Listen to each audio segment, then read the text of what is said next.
ബിന്ദു എന്ന് പറയുന്ന നമ്മുടെ സഹോദരിയോട് സംസാരിച്ചപ്പോഴും അവർ പറയുന്നത് എനിക്കിപ്പോൾ കിട്ടിയിട്ടുള്ള നീതി പൂർണ്ണമായിട്ടുള്ള നീതിയല്ല. ഈ സസ്പെൻഷൻ എന്ന് പറയുന്നത് പോലും ഒരു സുഖവാസമാണ്. സംശയമുണ്ടോ അക്കാര്യത്തിൽ?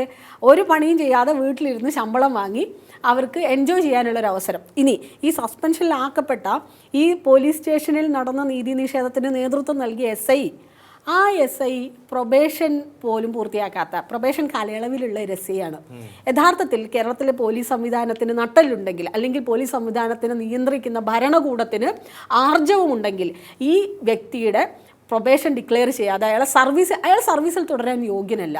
പ്രൊബേഷൻ പോലും അവസാനിക്കാത്തൊരു കാലയളവിൽ ഇത്രയും ക്രൂരമായ നിന്ദ്യമായ ഒരു മാനുഷിക വിരുദ്ധതയ്ക്ക് നേതൃത്വം നൽകിയ ഒരാൾ കേരളത്തിൽ പോലീസിൻ്റെ ഭാഗമായിട്ട്, ഒരു എസ് ഐ ആയിട്ടെന്നല്ല, പോലീസിലൊരു സാധാ കോൺസ്റ്റബിളായിട്ട് പോലും തുടരാനുള്ള ധാർമ്മിക യോഗ്യത ഇല്ലാത്ത ആളാണ്. അക്കാഡമിക് യോഗ്യത ഉണ്ടാകും. അതുമാത്രമല്ലല്ലോ, പോലീസിംഗ് എന്ന് പറയുന്നത് യഥാർത്ഥത്തിൽ കേരളത്തിൻ്റെ എന്നല്ല, ഏത് രാജ്യത്തിൻ്റേതായാലും ഏത് ഇടത്തിലേതായാലും പോലീസ് എന്ന് പറയുന്ന സംവിധാനത്തിന് വലിയ ഒരു ധാർമ്മികമായിട്ടുള്ള ഒരു ഇടം കൂടിയുണ്ട് അതാത് രാജ്യങ്ങളിൽ, അതാത് സംവിധാനങ്ങളിൽ.